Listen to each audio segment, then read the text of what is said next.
Just pull the ring. You never know what she'll say next. Tell me a story. Let's play house. You pulled the string and she talked to you. That was it. That was the whole miracle. You were 5 years old, and for the first time in your life, something you held in your arms talked back. Not your mother's voice, not the television, a voice that came from inside a doll with blonde curls and blue eyes and a string in her back that you pulled and pulled and pulled until the words became the soundtrack of your childhood. I love you. Tell me a story. Please take me with you. She said those things to you and you believed every one of them. Before we dive in, hit subscribe and drop a comment letting us know where you're watching from. Her name was Chatty Cathy, and she arrived in 1960 in a box with a clear window so you could see her face before you opened it. She was 20 inches tall, bigger than most dolls, big enough to hold properly, big enough to feel like something real was in your arms. Mattel made her and she cost about $10 in most stores, which in 1960 was not a small thing. Your parents thought about it. Your mother looked at the price tag and looked at your face, and she made a decision that you did not know about until Christmas morning. There she was, sitting under the tree in her blue and white dress, waiting for you to pull her string for the very first time. That first pull is something you never forgot. The string came out with a soft resistance like it was waking her up. Then the mechanism inside clicked and a tiny metal disc began to spin, and a voice, small, slightly scratchy, impossibly human, said something to you. Maybe it was, "I love you." Maybe it was, "Tell me a story." Whatever it was, you froze, because in 1960, nothing in your house talked except people and the radio. Not your teddy bear, not your baby doll, not anything you could hold in your hands. And suddenly this girl with the blonde curls was speaking to you from your arms, and the world changed just a little. You had seen her before you got her in the department store window, sitting in a little high chair in a Christmas display surrounded by fake snow and tinsel. Your mother took you shopping, and you stopped at that window and you did not move. She was right there, behind the glass, in her blue dress with the white pinafore, and the sign said she could talk. You pressed your face against the window and imagined what she would say to you if the glass was not there. Your mother had to pull you away. You looked back 3 times. Or maybe you saw her on television first. Mattel was one of the first toy companies to advertise on the Mickey Mouse Club, a decision that changed the entire toy industry.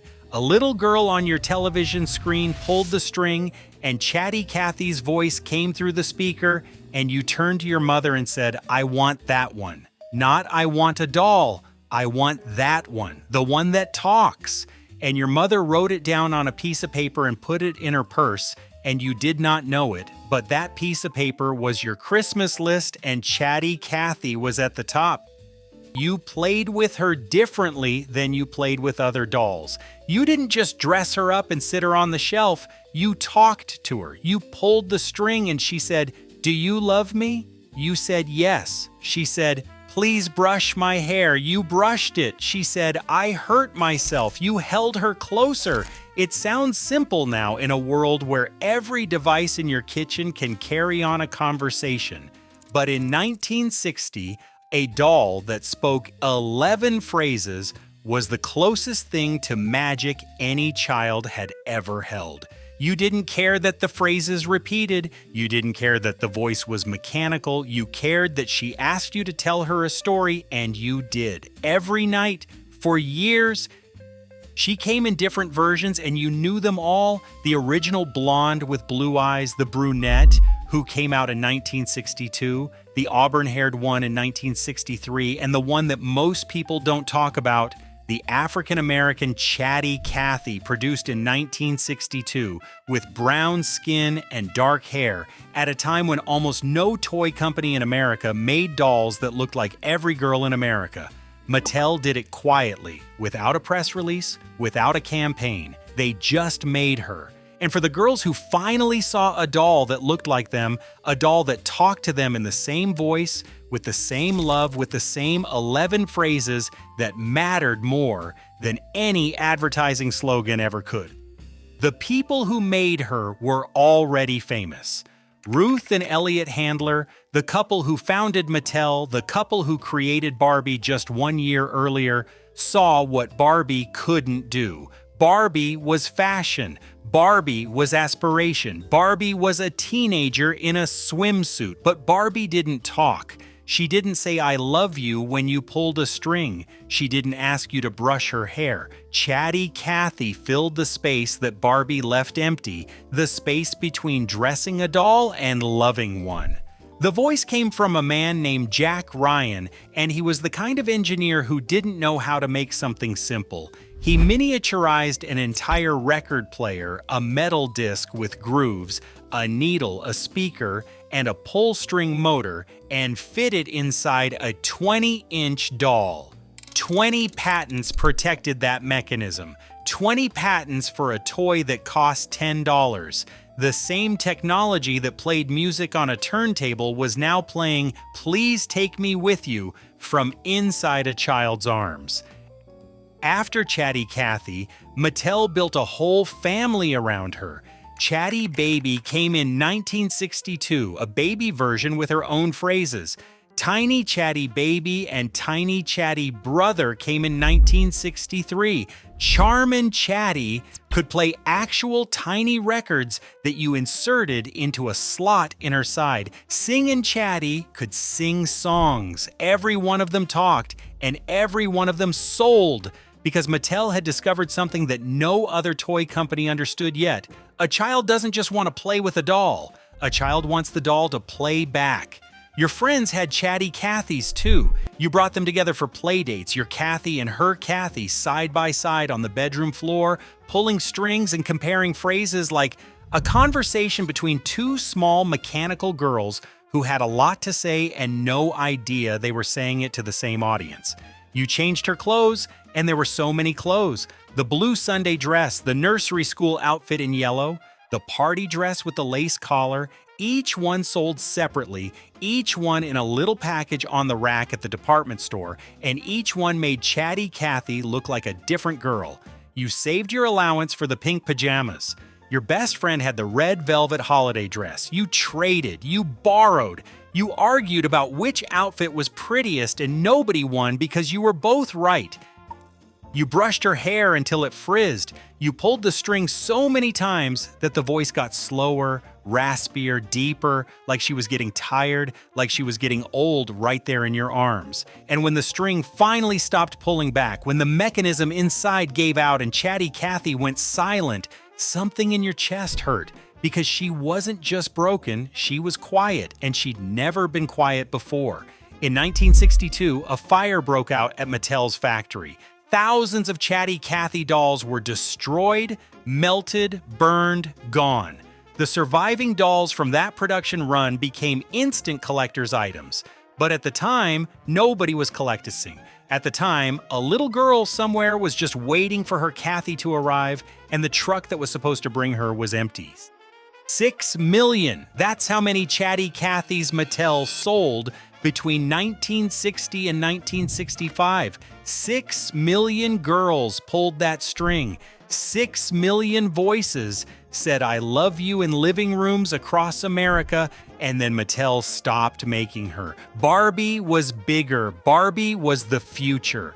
The talking doll with the pull string was replaced by the fashion doll with the dream house, and Chatty Cathy went from the toy shelf to the closet shelf, and from the closet shelf to the attic, and from the attic to a box that nobody opened for 30 years. You grew up. You stopped pulling strings. You stopped playing with dolls, though you never said out loud exactly when it happened, because there was no moment. It just faded. The way everything from childhood fades, not with a goodbye, but with a silence you did not notice until years later. Chatty Cathy sat in the back of your closet with her eyes closed because you had laid her down, and the mechanism still worked, even if the voice did not. She was sleeping. She had been sleeping for a long time. Some of you tried to give her to your own daughters. You pulled her out of the attic and cleaned her face and put a fresh dress on her and handed her to a girl who lived in a world of Cabbage Patch Kids and Teddy Ruxpin and toys that did things Chatty Cathy never dreamed of. Your daughter looked at her and said thank you and maybe pulled the string once. The voice was gone by then, or slow and garbled, like a record played at the wrong speed. Your daughter put her down and went back to the toy that talked without a string, and you picked Chatty Cathy up and put her back in the box and did not say anything about how that felt. The phrase lived on. People still say she is such a Chatty Cathy. Your doll became an adjective, a way to describe someone who talks too much. But the people who say it do not remember what it meant to be 5 years old and hear a voice from inside your own arms. They do not remember the click of the string. They do not remember the scratch of the tiny record. They do not remember the line, "Tell me a story," spoken in a voice that was mechanical and magical and yours. Some of you found her again, in your mother's attic, in a garage sale, in an eBay listing at midnight when you could not sleep.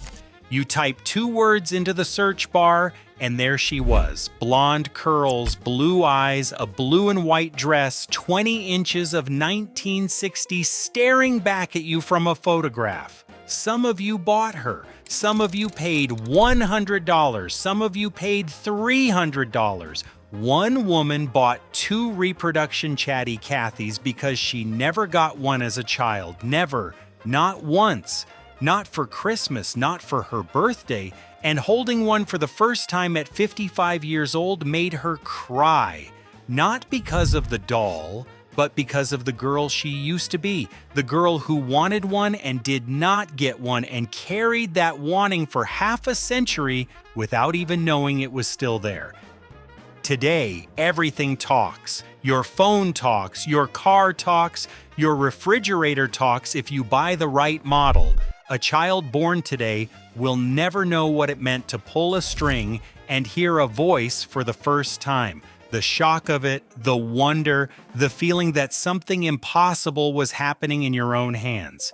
Chatty Cathy was not a smart speaker. She was not artificial intelligence. She was a metal disc and a needle and a pull string and 11 phrases that a 5-year-old girl memorized before she memorized the alphabet. And she was enough. She was more than enough. She was the first friend who talked back.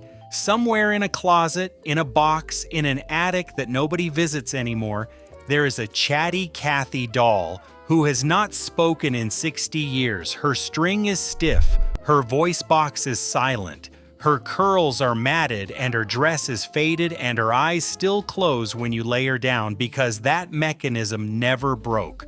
Pull the string gently. See if she has one more thing to say.